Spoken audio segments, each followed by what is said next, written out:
దేవునికి మహిమ కలుగునుగాక. ప్రభువునందు ప్రియమైన దేవుని బిడ్డలారా,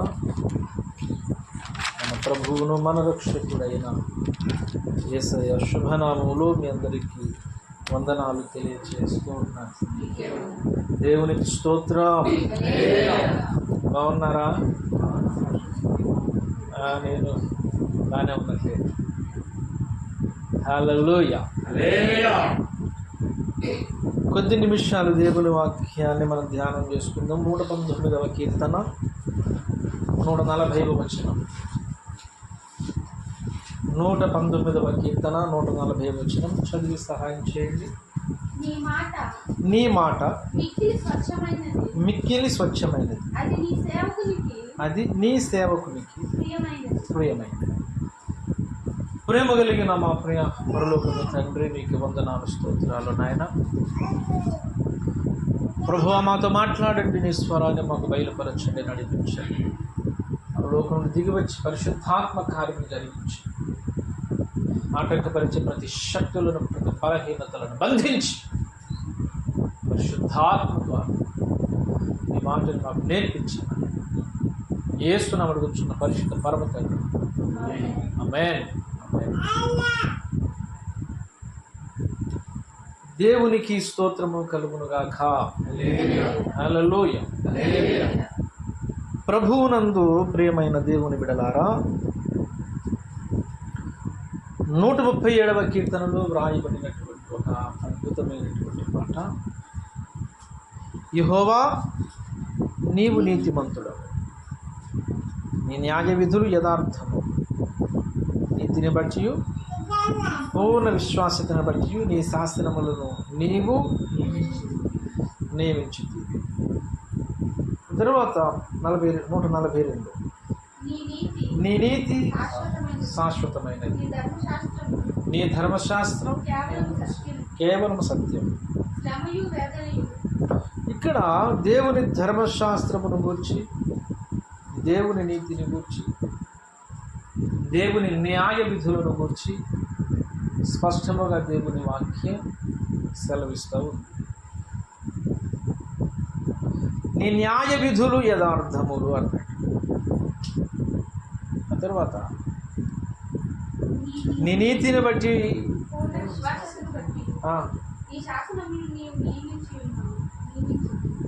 ఎలా నియమించాడట? నీతిని బట్టి పూర్ణ విశ్వాసతను బట్టి. మార్పు చేర్పు అనేది ఉండదు. మన మాట మారినట్లు దేవుని మాట మారదు. ఒక్క మాట ఆయన సెలవించాడంటే ఆ మాట సమీపములోనైనా సుదూరములోనైనా అది నెరవేర్చబడవలసినదే. దేవుని స్తోత్రం. దేవుని యొక్క మాట శక్తివంతమైనది కనుక ఆ మాటకు మనం విధేయులము కావాలి, సంతోషపడాలి. దేవుని మాట అదే అక్కడ వ్రాయబడిన మాట. నీ మాట మిక్కిలి స్వచ్ఛమైనది. సేవకుడైనా విశ్వాస అయినా సంఘంలో ఉన్నటువంటి ప్రతి వ్యక్తి దేవుని యొక్క మాటను ప్రాణప్రదముగా ప్రేమించాలి. ఎలా ప్రేమించాలి? ప్రాణప్రదముగా ప్రేమించాలి. మనలో ప్రాణము, మన సజీవులు. దేవుని మాట మనలో నిలిచి ఉంటేనే ఆధ్యాత్మిక సజీవులు. అర్థమైందా? ఆధ్యాత్మిక సజీవులు ఎవరు? మిక్కిలి స్వచ్ఛమైనటువంటి దేవుని మాట చేత బ్రతికి ఉన్నవాడు. దేవుని మాటకు మనం విధేయులమా అవిధేయులమా అనేది మొట్టమొదట మన పరిశీలన ద్వారా, ఆత్మ పరిశీలన ద్వారా మనమే తేల్చుకోవాలి. మనము మనలనే చూడాలి. మనం ఎవరిని చూస్తాం ఎక్కువ? ఇతరులనే కదా. ఇక్కడ నేను చెప్పేది ఏంటి? ఇప్పుడు మనలను మనమే చూడాలి. ఇప్పుడు అద్దం ముందుకు వెళ్ళినప్పుడు మన సహజ రూపాన్ని చూపిస్తుంది. వేరే ఒకరి సహజ రూపాన్ని చూపించదు. ఎవరు నిలబడితే వారిని చూపిస్తుంది.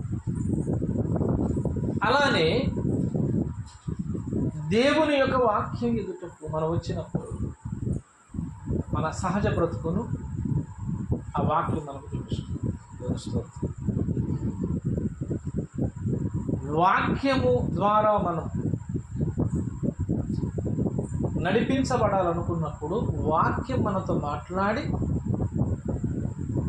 మనం ఏ స్థితిలో ఉన్నామో తెలియచేయాలి.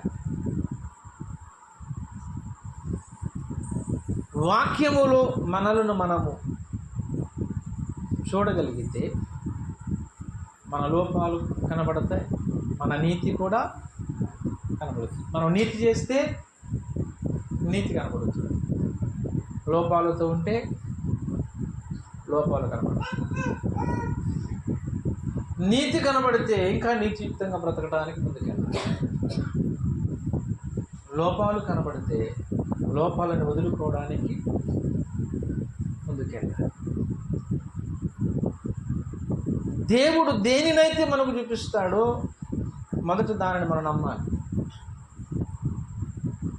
ముందు నమ్మాలి. కానీ మనం నమ్ముతామా? మంచి కనబడితే నమ్ముతాం, చెడు కనబడితే ఇది నాది కాదు, నేను బాగానే ఉన్నాను. దేవుడు స్పష్టంగా మనకి ఏదైతే సెలవిస్తాడో ఆ ప్రకారంగా మనము ఉన్నామా లేదా. చెడు చూపించాడు అనుకో, చెడు వదిలేయడానికి. మంచి చూపించాడు అనుకోండి, ఇంకా పరిశుద్ధతలో ఎదగడానికి. దీని మీద మనం దృష్టి పెట్టాలి. అంటే వాక్యం మీద మనం దృష్టి పెట్టాలి. దేవుని స్తోత్రం కలుగుతుంది. వాక్యం అనేది వినడానికి బాగానే ఉంటుంది, చేయడానికి కాస్త కష్టంగా ఉంటుంది. చాలామందికి వినడం కూడా కష్టమే. వినడము కష్టం. మీరు వినేవాళ్ళ చేసేవాళ్ళ?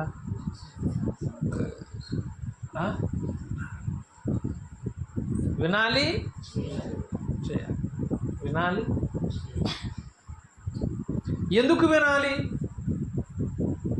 విశ్వసించడానికి వినాలి. ఎందుకు చేయాలి? బాగుపడడానికి చేయాలి. అర్థమైందా? వినుట వలన అది. ఎందుకు వినాలి? చెప్పాను కదా. ఎందుకు వినాలి? విశ్వసించడానికి. ఎందుకు చేయాలి? బాగుపడడం అంటే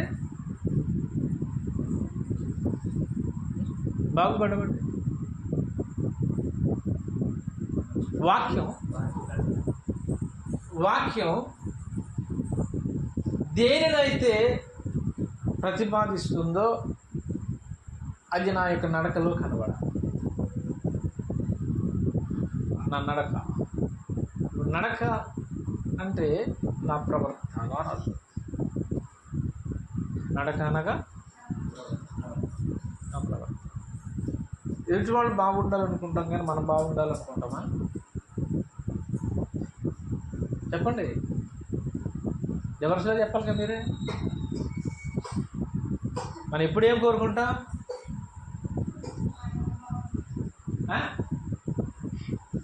అయ్యో ఏం చెప్పాను నేను? ఎదుటి వాళ్ళు బాగుండాలి, నేను కాదు. ఎదుటి వాళ్ళ ప్రవర్తన బాగుండాలి, నా ప్రవర్తన కాదు. అంతేనా? నేను ఎలాగున్నా నాకు నచ్చుతా. ఎలా ఉన్నా సరే నాకు నచ్చుతాను నేను. అవునా కదా? ఎట్లా ఉన్నా సరే ఒక మాట చెబుతా. ఒక ఇంట్లో భయంకరంగా తాగే వ్యక్తి ఉన్నాడండి. ఒక ఇంట్లో, మీ ఇంట్లో కాదు, ఒక ఇంట్లో ఎక్కడో ఒక చోట భయంకరంగా తాగే వ్యక్తి. ఏదో పెళ్ళికో ఫంక్షన్కో ఎక్కడికో వెళ్ళారు, బాగా ఎక్కువగా తాగేసి ఇంటికి వచ్చారు. వచ్చిన తర్వాత ఆ వ్యక్తి తాగుతాడని తెలిసి వాళ్ళకి, ఆ వ్యక్తి పడిపోతాడని తెలుసు. కానీ వీళ్ళు ఏమంటారంటే పలానోడితో వెళ్ళి చెప్పాలి, మీరు పలానోడితో వెళ్ళి చెడిపోయాడు. రోజు మనం చూడట్లేదా, మన పలానోడు చెడగొట్టాలా చెప్పండి? అంటే మనం ఆలోచించాల్సిన విషయం ఏంటంటే మనం మార్చుకోవడానికి ఇష్టపడం. తప్పు నా దగ్గర ఉంది అని చెప్పుకోవడానికి మనం ఇష్టపడం. ఎప్పుడు కూడా ఏం చేస్తాం మనం? తప్పు ఎదుటి వ్యక్తి మీదకే తోసేయాలి. మావాడు ఎప్పుడు ఇలా మాట్లాడండి, పలానోడితో స్నేహం చేస్తున్నాడు కదా, ఆ ఇంట్లో కూడా అదే మాట అంటారు. మనం ఏదన్నామో వాళ్ళు కూడా చెప్పేది ఏంటి? పలానోడితో స్నేహం చేస్తున్న పలానా ప్రసాద్తో స్నేహం చేస్తున్నారండి వాళ్ళు, అందుకని తాగుబోతులు అయిపోయారు. పలానా ప్రసాద్తో స్నేహం చేస్తున్నారు, అందుకని వాళ్ళు తిరిగిపోతులు అయిపోయారు. పలానా ప్రసాద్తో స్నేహం చేస్తున్నారంటే తిట్టిపోతులు అయిపోయారు. చూసారా? ఎవరితో స్నేహం చేసినందుకు? నాతో స్నేహం చేసినందుకు తాగుబోతు, నాతో స్నేహం చేసినందుకు తిరిగిపోతు, నాతో స్నేహం చేసినందుకు దుబారా ఖర్చు, నాతో స్నేహం చేసినందుకు తిట్టిపోతు. ఈ 4 లక్షణాలు నా దగ్గర ఉంటే వచ్చినాయి. వాడు సహజంగా లేవా? మాట్లాడరే. కానీ మనం ఏం చేస్తాం? అయ్యగారితోనండి వెళ్ళి అది చెడిపోయాడు. నిజమేనా? అందుకే చెబుతున్నా, అర్థం ముందుకెళ్ళి మనం నిలబడి ఆ లక్షణాలు మనలో ఉన్నాయో ఒకడు నేర్పాడో మనం చూసుకోవాలి. అర్థమైంది అన్నమాట? ఎక్కడికి వెళ్ళి? అర్థం ముందుకెళ్ళి నిలబడాలి. నిలబడితే నేను ఎలా ఉన్నానో నాకు అర్థమైపోతుంది. సహజ రూపాన్ని చూపించేది అర్థము, బ్రతుకును చూపించేది వాక్యం. పేరు స్తోత్రం. చెప్పండి మాట. సహజ రూపమును చూపేది అర్థము, బ్రతుకును చూపించేది వాక్యం. ఇప్పుడు చెప్పండి, మిమ్మల్ని మీరు పరిశీలించుకోవాలనుకుంటారా, ఎదుటి వ్యక్తిని పరిశోధన చేయాలనుకుంటారా?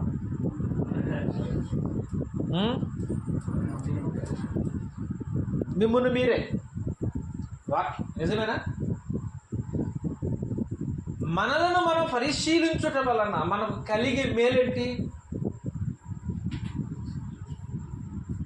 వాక్య వ్యతిరేక కార్యములన్నీ వదిలేస్తారు. దేవుని స్తోత్రం. అంతేనా? చెప్పాలి గట్టిగా. వాక్య వ్యతిరేక కార్యములన్నీ వదిలేస్తారు. వదిలేయడం ద్వారా నా బ్రతుకు ప్రకాశిస్తుంది. దేవుని స్తోత్రం. నేను వెలిగించబడతాను, నేను మాదిరిగా ఉంటాను, నేను చెప్పగలుగుతాను. దేవుని స్తోత్రం. నేను నలుగురికి నేను చెప్పగలుగుతాను. నాకు త్రాగుడు అంటే ఇష్టం లేదు, నేను త్రాగి చెడిపోతాను. నేను ఎవరిని తిట్టను, ఎవరిని దుర్భాషలాడను. నువ్వు కూడా వ్యాజ్యాలు పెట్టుకోవద్దని నేను చెప్పగలుగుతాను కదా. దుర్వ్యాపారం నేను చేయను. చేయాలి. అంటే ఒక తిరుగుబోతుగా నేను లేనందు చేత ఒకని నడత అభ్యంతరకరంగా ఉన్నప్పుడు నీ కుటుంబము నీ నడతను బట్టి పాడైపోతుందని నేను ధైర్యంగా చెప్పగలను. దేవుని స్తోత్రం. నేను నడవగలిగితే నడిచి నేను చూపించగలను. కారణం ఏంటంటే నేను వేసే అడుగులు పరిశుద్ధత కనబడుతుంది. దేవుని స్తోత్రం. నా అడుగులో పరిశుద్ధత లేనప్పుడు ఒక వ్యక్తికి నేను పరిశుద్ధత గురించి బోధిస్తే నా అడుగులను చూసి ఎగతాళి చేస్తాడు. అవునా? కరెక్టేనా? నేను ఎగతాళిగా ఉండకూడదు. నా జీవితం అనేది తెరచిన పుస్తకంలో ఉండాలి, మూసినట్లుగా. ఎట్లా ఉండాలి? తెరిచినట్లుగా. చాలామంది ఏం చేస్తారు, నా గురించి ఎవరికి తెలియని అవసరం. దేవుని బిడ్డ అలా అనకూడదు, అలా అనకూడదు. దేవుని బిడ్డ యొక్క జీవితం కొన్ని విషయాలు చాలా ఓపెన్గా ఉండాలి. అన్నీ కాదు, అన్ని విషయాలు అన్నారు అనుకో. ఇప్పుడు మీ బీరువాలో డబ్బులు ఉన్నాయి అనుకో, నా బీరువాలో డబ్బులు ఉన్నాయి ఓపెన్ అన్నారు అనుకోండి, దొంగతనం చేసేస్తారు వచ్చి. అవునా? అవి కాదు. ఓపెన్గా అంటే నా దగ్గర నేను నలుసును ఉంచుకోను, దూలాన్ని ఉంచుకోను. చూడు నా కన్ను ఎంత తేటగా ఉందని చూపిస్తాను. దేవుని స్తోత్రం. అర్థమైంది చెప్పేది? నా కన్ను చాలా తేటగా ఉంది. నీ కంటిలో నలుసు ఉంది, అది తీసేయి. నువ్వు నాకు చెప్పగలిగిన వాడవంటే నీ సాక్ష్యం ఏంటంటే ఒక్కసారి నా కన్ను చూడు. దేవుని స్తోత్రం కలిగిన కాదు. నేను సాక్షిగా ఉంటేనే మాదిరవుతాను. నా బ్రతుకు తేటగా ఉంటేనే మాదిరవుతాను. నేను ఎప్పుడు చెప్పగలుగుతానంటే నేను చేయగలిగినప్పుడే చెప్పగలుగుతాను. దేవుని స్తోత్రం. అంతేనే కదా? చేయగలిగినప్పుడే, చేసినప్పుడే నేను చెప్పడానికి అర్హుడని అవుతాను. హల్లెలూయా. కానీ ఈనాటి అనేక మంది జీవితాలు ఎలాగున్నాయి? ఒక అద్భుతమైన పాట ఉంటుంది. క్రైస్తవులారా, క్రైస్తవులారా, క్రైస్తవులారా, క్రైస్తవులారా, క్రీస్తు బోలి నడువరదేలా, క్రీస్తు యేసు కొరకు, క్రీస్తు బోలి నడువరదేలా, ప్రభు క్రీస్తు యేసు కొరకు నిలువరా. క్రైస్తవులారా, క్రైస్తవులారా,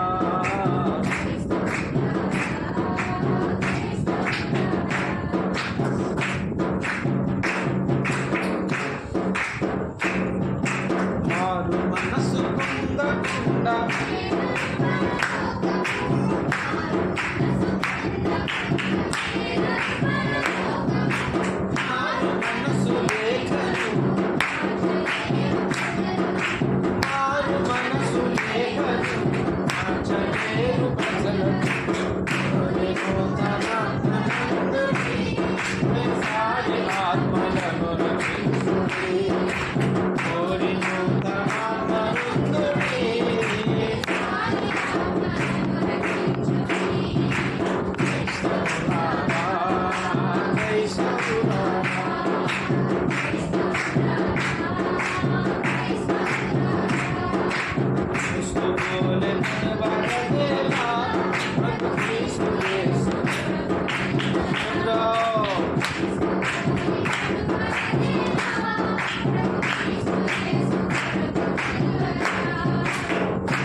ఈ పాటలో మనకు ఒక మాట స్పష్టంగా కనబడుతుంది. మారు మనస్సు పొందకుండా చేరరు పరలో. అంటే మనస్సు మారాల్సింది ఎవరికి? మనస్సు మారవలసింది ఎవరికి? మార్గాన్ని ఎవరైతే చూపాలనుకున్నారో వారికే మనస్సు మారాలి. నీ మనస్సును తెరుచుకో అని నీ హృదయంలో చేయబడింది అనుకో, వాడేమంటాడు? నీ హృదయంలో చీకటిని బయటికి పంపుకో అంటాడు. అంతేనా? అంతేనా? ఒరే తిండిపోతూ అన్నావు అనుకో, నేనేమంటాడు? చెప్పరే, నాకంటే 4 సార్లు ఎక్కువ తిని నన్ను తిండిపోతూ అంటున్నావు. ఆలోచించుకోవాలి ఒకసారి. మనం ఒక మాట మీకు గుర్తు చేశాను కదా, తప్పిపోయిన కుమారుడు గురించి. అన్ని దేశం తిరిగి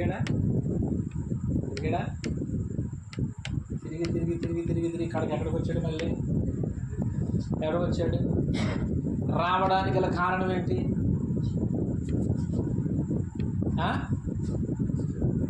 అద్దం ముందుకెళ్ళి నిలబడితే ఏం కనబడుతుంది? 100% చెడిపోయినటువంటి తన జీవితం కనబడ్డది. ఒక్క మాట అన్నాడు, ఏమని? పరలోకమునకు తండ్రి, పరలోకమునకు నీకు వ్యతిరేకముగా నేను పాపము చేస్తున్నా. దేనికి వ్యతిరేకంగా పాపం చేశాడట? ఎక్కడ కనబడ్డది అది?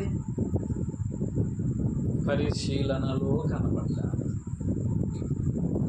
పరలోకమునకు వ్యతిరేకముగా నేను పాపము చేసి తిని అన్నాడు. మనం అనుకుంటున్నాం నేనేం చేసినా సరే అది నాకు సంబంధించిన విషయం. అది ఎవరికి? నాకు సంబంధించిన విషయం. ఎవడు చూశాడు? ఆయన ఎవరికి చెప్పాలి నేను సమాధానం? అది నా ఇష్టం. ఆయన వాళ్ళేరా, నా డబ్బులతో నేను తాగుతున్నట్ట, నువ్వు ఇచ్చావా?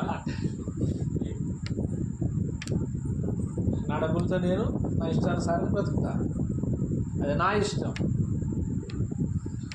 సమస్తము స్వాహ, సమస్తము ఖాళీ అయిన తర్వాత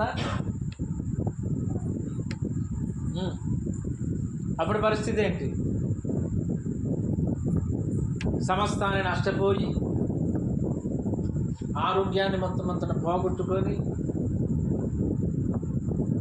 కుటుంబాన్ని విచ్ఛిన్నము చేసేసుకొని, ఇలా చూడండి చాలా కుటుంబాలు వారికి అన్నీ ఉంటాయి, పొలం ఉంటుంది, ఉద్యోగం ఉంటుంది, ఆస్తి ఉంటుంది, అన్నీ ఉంటాయి. కానీ కుటుంబంలో ఉన్నటువంటి రొచ్చు కప్పు మాత్రం పోదు. కారణం పాపానికి బానిసలే. దేనికి? పాపమునకు బానిసలే. మనకు తెలిసి చాలా జీవితాలు మనం చూస్తూ ఉంటాం, అన్నీ ఉంటాయి. కొంత సమయానికి వచ్చేసరికి, కొన్నేళ్ళు గడిచేసరికి అన్నీ పోతాయి. దాని కారణం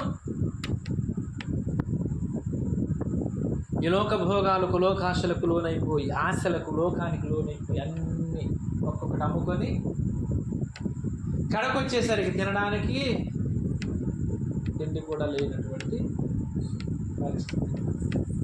అవునా? మనకు తెలియదా ఎంతమంది ఉన్నారు? ఒకటి గుర్తుపెట్టుకోండి,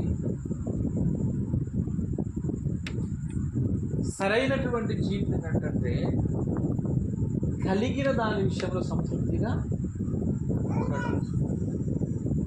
లోకానికి, పాపానికి దాసోహమైతే సమస్తాన్ని పోగొట్టుకుంటాం, తుదకు జీవితాన్నే పోగొట్టేసుకుంటాం. అనేక జీవితాలు అటు ఉండొద్దు అని చెప్పేదే దేవుని వాక్యం. దేవుని స్తోత్రం.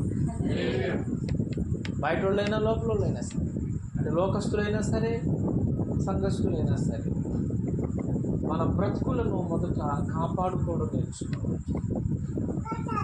కాపాడుకోవాలి. నేను ఎలా బ్రతుకుతున్నాను అనేది పక్కన పెట్టి నేను ఇలానే బ్రతుకుతాను వాక్యానుసారంగా అనేది నేర్చుకోవాలి. దేవుని స్తోత్రం. ఏం చెప్పాను? నేను ఇలానే బ్రతుకుతాను. ఎలా? కొంతమంది అంటారు మీరు దేవుడిని కలుగున్నారు, ఎంజాయ్ ఉండదు, ఏముండదు. ఎస్, మాకు ఎంజాయ్ ఉండదు, నీకు ఎంజాయ్ ఉంది. మాకేమో క్రీస్తులే ఎంజాయ్ ఉంది. దేవుని స్తోత్రం. నువ్వు మత్తులో ఉంటావు, నేను క్రీస్తు ప్రేమనే మత్తులో నేను ఉంటాను. నేను మత్తులోనే ఉంటాను. ఏ మత్తు నాది? క్రీస్తు అనే మత్తు. నువ్వు మత్తులోని సమస్త నష్టపోతావు. నేను మెలకు కలిగి ఉంటాను, క్రీస్తుని కలిగి. దేవుని స్తోత్రం కలిగి ఉంటాను. పాడుతూ ఉంటాను. క్రీస్తులో జీవించు నాకు ఎల్లప్పుడు జయముండును. ఎందులో? లోకంలో ఎంజాయ్ ఉందనుకుంటారు చూసారా? వాళ్ళు ఒక్కొక్క కార్యం చేస్తూ ఒక్కొక్క పని విషయంలో ఓడిపోతూ ఉంటారన్నమాట. అదంతా ఏంటది? ఓటమి. నా మాట అర్థమవుతుందా? ఏంటది? ఓడిపోవడం అన్నమాట. త్రాగుడు, ఓడిపోవడం. దురాశల్లో బ్రతకడం, ఓడిపోవడం. లోకాశల్లో జీవించడం, ఓడిపోవడం. అది ఎంజాయ్ కాదు, ఓటమి. జాగ్రత్తలో బ్రతకటం, ఓటమి.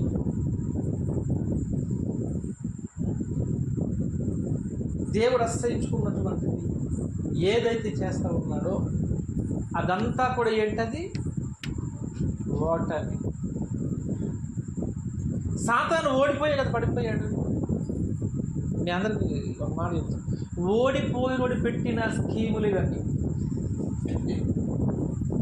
అర్థమైంది మీకు? ఈ భయంకరమైనటువంటి లోకపు జీవితం ఇదంతా ఒక స్కీమ్ అన్నమాట. ఇది ఎవడు పెట్టాడు? ఇది ఓడిపోయినోడు, పడిపోయినోడు పెట్టాడు అనమాట. వాటన్నిటినీ చేస్తే వీళ్ళు ఏమనుకుంటారు? మేము ఎంజాయ్ చేస్తాం. వాడు ఎక్కడున్నాడు? లోకంలో ఉన్నాడు. లోకంలో ఇదంతా ఉందా కదా? ఉంది కదా? సరే, ఫైనల్ జడ్జిమెంట్ దేవునిది ఏంటి? సాతాను విషయంలో వాడు బంధించబడి నరకాగ్ని గుండంలో పడతాడు. ఇంకెప్పటికి బయటకు వాడి స్కీములు పాటించిన పరిస్థితి ఏంటి చెప్పరే? మరి వాడు వెళ్ళిన తర్వాత వాడి స్కీములు అంతా ఎక్కడ ఉంటాయి? నరకాగ్ని గుండం. ఒక్కడేం మిగులుతాడా? లోకంలో ఎంజాయ్మెంట్ అనేది ఒక ఓటమి, క్రీస్తులో కష్టం అనేది ఒక గెలుపు. దేవుని స్తోత్రం. ఏంటది? క్రీస్తు నందు పడిన ప్రతి ప్రయాస ఒక గెలుపు. నాకేంటి ఇన్ని నష్టాలు జరుగుతున్నాయి? ప్రభు నేను ఆరాధిస్తున్నాను. నష్టాలే కాదు, దాని ఎదురుగా ఒక అద్భుతమైనటువంటి ఆశీర్వాదకరమైన జీవితం ఒకటి, ఒక ఆనందకరమైన జీవితం అనేది. లోకంలో ఎట్లా ఉంటుందంటే అది రంగుల వలె తడుక్కుని మెరుస్తుంది అన్నమాట. అది లోకస్తులు భలేగా పచ్చగా ఉన్నారు అనిపిస్తుంది. ప్లాస్టిక్ మల్లెల్లో నుంచి వాసన వస్తుందా? అది వాళ్ళ ఆశీర్వాదం. నా మాట అర్థమైందా? కాలేదా? ఇప్పుడు మీరందరూ ఇంచుమించింది మల్లెపూలు సీజనే కదా. ఎవరు జడ చూసినా సరే చెప్పరే, తల్లి కూతురు చెప్తున్నారు మ్యామ్, జడలో ఎప్పుడు చూసినా ప్రతిరోజు ఇంట్లో ఎక్కువ ఏమున్నాయి? మలుపు చెట్లు అన్నమాట. ఉదయం లేవడం, ముందు వెళ్ళడం. చెప్పలే, మీకు తెలియని విషయం. ఉదయం లేవడం, ఆ గిన్నె నా చేతులు పెడుతున్నారు. డైలీ పని లేవడం, నేను చేసే పని అదే. ఇన్ని దొరుకుతున్నాయి అక్కడ. నేను కోస్తా ఉంటే నార్మల్ చీలు కోస్తున్నారు. మళ్ళీ దేవుని స్తోత్రం. సరే, సహజంగా పూసే మల్లెలకు చాలా మంచి వాసన అనేది ఉంటుంది. ప్లాస్టిక్ మల్లెలకు సిటీస్లో ఎక్కువ చాలామంది సెంటర్లు తిరుగుతూ ఉంటారు. ఏమేసుకొని? ప్లాస్టిక్ మల్లెలు వేసుకుని. ఇక్కడ మోసపోవద్దు, ఎక్కువ అక్కడ దాని బట్టి ప్లాస్టిక్ మల్లెలు ఎక్కువ ఉంటాయి, వాళ్ళు వేసుకొని తిరుగుతూ ఉంటారు ఎక్కువ. ఈ సీజన్ అయిపోయిందంటే 4 రోజుల పోతే చాలా కాస్ట్ అయిపోతుంది. ఇప్పుడే తేలిక దొరికింది. సరే, లోకస్తుల యొక్క ఆశీర్వాదం దేంతో పోల్చాం? ప్లాస్టిక్ మల్లెల సువాసన ఎలా ఉంటుందో అట్లా ఉంటుంది. సహజంగా దేవునికి ఆశీర్వాదం దేవుడు మనకు తగిన కాలమున దేవుడు హెచ్చిస్తూ ఉంటాడు. దేవుడు స్తోత్రం కలుగును గాక. వెరీ గుడ్ బాస్, సైలెంట్ ఉండాల. దేవుని స్తోత్రం కలుగును గాక. హల్లెలూయా. ఇంటి కోసం చెప్పా. తగిన కాలమున దేవుడు అమ్మా మనలను హెచ్చిస్తాడు. మనకు ఏ హెచ్చింపు కావాలి? దేవుడి చేత కావాలా? లోకానుసారమైన హెచ్చింపు కావాలా? గట్టిగా. ఇక్కడున్న మీ అందరూ ఎవరి మీద ఆధారపడతారు? ఎలా ఆధారపడతారు? ఆధారపడతామన్నారు. ఎలా?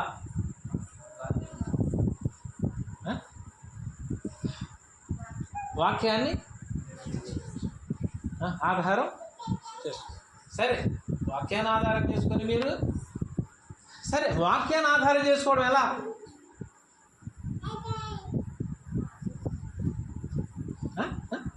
చెప్పరా? వాక్యాన్ని ఆధారం చేసుకోవడం అంటే ఎలా? ఒకటే, వాక్యాన్ని ఆధారం చేసుకోవడం అంటే దాని అర్థం ఏంటంటే, ఇక నేను లోక కట్టుబాట్లు కానీ లోక నియమాలు కానీ పాటించను. వాక్యం దేనినైతే ప్రతిపాదించిందో తెలియజేసిందో ఆ కట్టడే నాకు ఫైనల్. కట్టడలను అనుసరించి నేను నడుచుకుంటాను. నేను స్తోత్రం. దేని అనుసరించాను? కట్టడ అనగా ఒక ఆజ్ఞ, దేవుని మాట. దేవుని మాట. మనకు మ్యారేజ్ జరిగిందిగా, జరిగింది. నన్ను పిలిచారు, పెళ్ళి కొడుకుని చేయాలి, ప్రార్థన చేయమని చేశాను. ఈ లోపల కొంచెం పెట్టి తీసుకొచ్చారు. మొదలు ఎత్తారుగా కొంచెం తెచ్చింది. ఇది చాలా ప్రాముఖ్యమైనది అన్నారు. గోంజా పట్టుకొని వచ్చి దానికి ఏయో అప్పుడు కట్టేసి అక్కడ గొయ్యి తీసారు. ఆ గొయ్యి కూడా చక్క పసుపు జల్లేరు. పాస్టర్ గారు మీరు అందులో 3 సార్లు నూనె పోస్తే ఈ 100 అందులో వేసేస్తామన్న. 3 సార్లు కాదు కదా, 30 సార్లు కూడా అయింది. మీరేం చేస్తారంటే మీ ఇష్టానుసారంగా మీరు చేసేసుకోండి, నాకు అభ్యంతరం లేదు. నేను వచ్చింది దేనికోసం? మీరు పెట్టుకుంటూ ప్రార్థన చేయమన్నారు, ప్రార్థన చేస్తాను, వెళ్ళిపోతాను. ఆ సంగతి నాకు సంబంధం లేదు. చేయరా చేయండి, వేసేయండి. దేవుని స్తోత్రం. వాళ్ళు ఏమనుకున్న మనకు సంబంధమే లేదు. దేవుని స్తోత్రం కలుగునుగా. ఇటొక స్టెప్ మనం వేసేది ఉండదు. ఒకటే, ఉంటే వెచ్చగా ఉండాలి, లేకపోతే చల్లగా ఉండాలి. ప్రార్థన చేసే వ్యక్తులు లోకాన్ని పాటించమ్మా. పాటిస్తామా? మీరు పాటిస్తారా? ముందు వాడు చెప్పినట్టున్నా, మళ్ళీ చెప్పను ఇంకలే. పాటిస్తారా? పాటించకూడదు. ఎవడు వచ్చాడు ఈ లోపల? పప్పులు తెచ్చారా అన్నాడు. ఏంటి పప్పులు తెచ్చారా అన్నాడు. అది పప్పులు వేస్తారా? వచ్చి ఎస్ బొబ్బరి పప్పు తెచ్చారా అన్నాడు. బొబ్బరి పప్పు తీస్తే ఏమవుతుంది? పెళ్లి కొడుకు ఒప్పుతారేమన్నా? బొబ్బరి పప్పు తెచ్చారా అంటే వాళ్ళు అన్నారు, వద్దులే బొబ్బరి పప్పు ఏమొద్దులే. సరే ఏం చేద్దాం? పసుపు వేసేసి పెడేద్దామన్నా. అంటే ప్రియులారా, దేవుని బిడ్డలైన వాళ్ళు కూడా ఎట్లా ఉన్నారు ఈ రోజుల్లో? ఇటు సగం ఏదన్నా అన్నాం అనుకోండి, మా ఆయన రక్షణ పొందలేదు కదండి, ఇది ఒక సాకు దొరికింది. అసలు ఇంట్లో కంట్రోల్ చేసేది ఎవరు? చెప్పరే గట్టిగా, కంట్రోల్ చేసేదే వీళ్ళు. వీళ్ళకి కూడా పోతుంది ఏంటి? లోకానుసారంగా నడవాలని. కానీ ఏ సమయంలో బయటపడతారు వీళ్ళు? పెళ్ళిళ్ళప్పుడు, ఫంక్షన్లప్పుడు. మా ఆయన ఒప్పుకోడండి. నిజంగా ఆయన ఒప్పుకునేది ఉండదు, తప్పుకునేది ఉండదు. ఆయన అసలు మాట్లాడేదే ఉండదు. ఆయన ముందే చెప్తాడు, నీ ఇష్టం, నువ్వు ఎలా చేస్తావో నీ ఇష్టం. ఆయన ముందే చెప్పేస్తాడు. ఆయన చెయ్యాలని ఆశ ఎవరికి ఉంది? పక్కన ఒక శతపురుగు ఉంటుంది, వాళ్ళే బంధువులు. అర్థమైంది మీకు? వాళ్ళు దేంతో పోల్చాలి మనం? శతపురుగు అన్నమాట. వీళ్ళు సైలెంట్గా ఉన్నా సరే శతపురుగు దగ్గరకు వచ్చి మనం కొద్ది కొట్టామనుకోదు, టక టక టక టక టక టక టక టక. అది గోల్ చేసేప్పుడు విన్నారా? మనం పోస్తూ ఉంటుంది, తొలిసేస్తా, వాళ్ళే బంధువులు. ఇందులో మహా డేంజరస్ ఎవరంటే, అందులో ఒక 2-3 గవర్నమెంట్ ఉద్యోగస్తులు ఉంటారు. అర్థమైంది మీకు? ఎవరంటారు? 2-3 గవర్నమెంట్ ఉద్యోగం. వాళ్ళు చెప్పిందే వీళ్ళు అంటారు. వాళ్ళు తినేసి వెళ్ళకుండా వెళ్ళిపోరు. వాళ్ళు కూడా వాళ్ళు ఏం చేస్తారు? వాళ్ళు పెత్తనం చేయాలని చూస్తారు. ఇక్కడ ఉన్నారు గవర్నమెంట్ ఉద్యోగస్తులు, నువ్వు కూడా ఉన్నావు కదా, అలా ఉండకు. అక్కడ ఇంకొకటి ఉన్నాడు, మా గురించి అంటున్నారు అనుకుంటున్నారు మళ్ళీ. ఎందుకంటే నేను అనేక చోట్ల చూసింది, ఎక్కువ దేవుని బిడ్డలు ఆ వాక్యాన్ని తప్పుకొని ఆచారాలు చేయడానికి ఈ శతపురుగులే కారణం. వీళ్ళు ఉన్న చోట ఉండరు, ఉంటారు వీళ్ళు ఉన్న చోట ఉండరు. వీళ్ళు శతపురుగులాగా టక టక టక టక టక టక, పెద్దనాన్న ఇది చెయ్యి, టక టక టక టక, పెద్దమ్మ ఇది చెయ్యి. వీళ్ళకి తెలీదా? తెలుసా తెలీదా? ఏం చెయ్యాలో ఏం చేయకూడదో వీళ్ళకి తెలీదా? వీళ్ళు కూడా ఏం చేస్తారు? ఆ రోజున వీళ్ళు కూడా లోకానుసారంగా హీరోలు అయిపోతారు. వీళ్ళు కూడా దేవుని స్తోత్రం. వద్దు, టైం ఎక్కువ పెట్టండి. మనం ఏం చెయ్యాలో అదే చెయ్యాలి, ఏం చేయకూడదో అది మానేయాలి. దేవుని స్తోత్రం. నేను చెప్పిన దాంట్లో నేను తప్పుందని చెప్పండి. మీరు సరిగ్గా వెళ్ళే రూట్లో అడ్డుపడేది ఎవరు? నేను చెప్పింది నిజమే. ఆ ఒక్కడు ఉంటాడు అక్కడ, ఒక గవర్నమెంట్ ఉద్యోగస్తుడు. ఆడేనా కదా? మాట్లాడరే, ఆయన అస్సలు పట్టుకోలేము, అస్సలు తేలు కుడితే ఎంత గొంతులేస్తారో, ఇన్ని రోజులు రానోడు ఆ ఉదయం వస్తాడు. అది చేశారా అంటే ఇది చేశారా అంటే చేయలేదు. నేను అనుకున్నా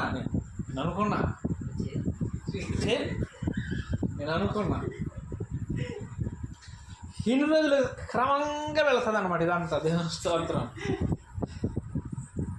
దేవుని స్తోత్రం వెళ్తుంది. మొత్తం అంతా ఒక క్రమంగా వెళ్తుంది. దేవుని స్తోత్రం. వాళ్ళు గుర్తుపెట్టుకోండి ప్రియులారా,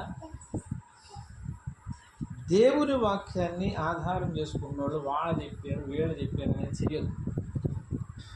దేవుని వాక్యాన్ని నమ్మారు కాబట్టి దేవుడు నిన్ను ఎలా నడిపిస్తే అలా నడవండి.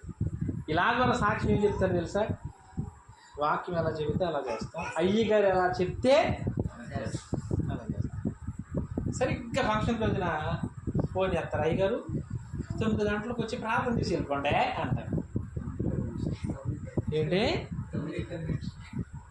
ఏం చేసి సండే ఏమని చెప్తారు వీళ్ళు?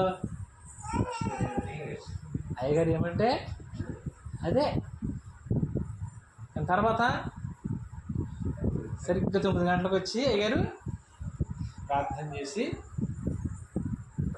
వెళ్ళిపోండి. ఎక్కడున్నా మీరైతే అలాంటి వాళ్ళు కాదులే. అలాంటి వాళ్ళేనా? అవునా కాదా? ఎడికి చెప్పాలా? అందరు చెప్తున్నారా? చెప్పరా? ఇవాళ అనుషాల నాన్నగారు మాట్లాడతలే. మనం అలాంటి వాళ్ళమా? మీరు చెప్పాలి. కాదుగా మీ అనపని మీ మామగారు నువ్వు చదివేలా? దేవుని స్తోత్రం. ఒకటే గుర్తుపెట్టుకోండి, మన ముందు ప్రభువు నడవాలి, ప్రభు వెనకమాల మనం నడవాలి. ఎవరేం చెప్పినా వినదుందా? వినాలి. ఏది వినాలి? సరిగ్గా వాక్యం తెలియకపోయినా వాక్యములు ఉన్నట్టుగానే చెబితే నడవచ్చు. మళ్ళీ లోకస్తుడు చెప్పినా పర్లేదు. దేవుని స్తోత్రం. అర్థమైంది నా మాట? దేవుడిని నమ్ముకోవాలని లేదు. దేవుని వాక్యము విభేదించకుండా వాడు ఏం చెప్పినా అని చేయొచ్చు. చాలామంది చేస్తారు కూడా అలాగా. మీరు ఎలా చేయాలనుకుంటే అలా చేయండి అంటారు. సూపర్ అనమాట అది. దేవుని స్తోత్రం కలిగిన. మన వాక్యానుసారం ఉందామా? అదిగో పరిశుద్ధమైన అలంకరణతో సిద్ధమవుతుంది. దేవుని స్తోత్రం కలిగినగా. హల్లెలూయా.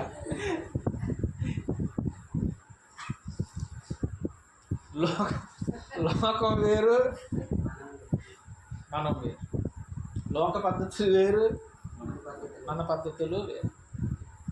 దేవుడు ఎలా నడవమన్నాడో అలా మనం నడుచుకుంటూ ముందుకు వెళ్ళిపోతాం. అలా నడవాలంటే మనమేంటో మనకు తెలియాలి. మనం దాన్ని ఏమని చెప్పాను నేను?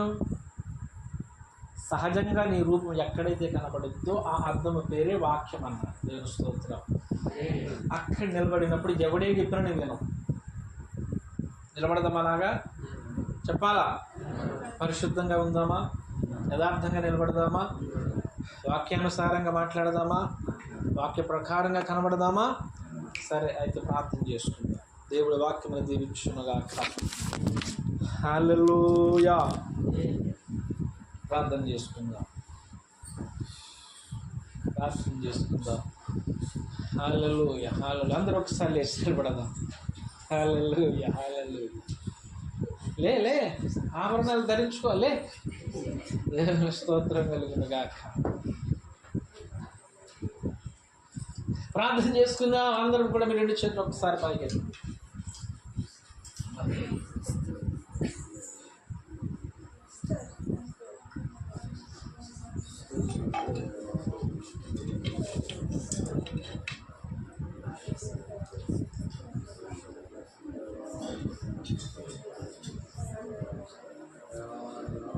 స్తోత్రం ప్రభువా.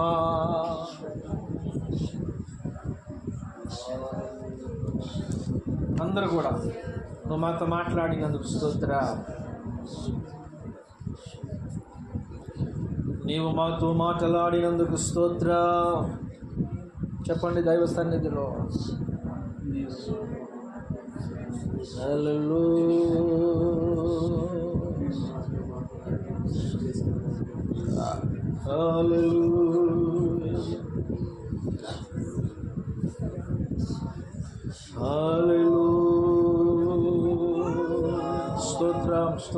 స్తోత్రం.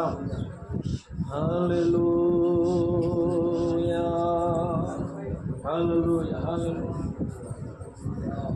మీలో ప్రేరేపించబడిన వాళ్ళు ఇద్దరు ప్రార్థన చేయండి ప్రార్థన.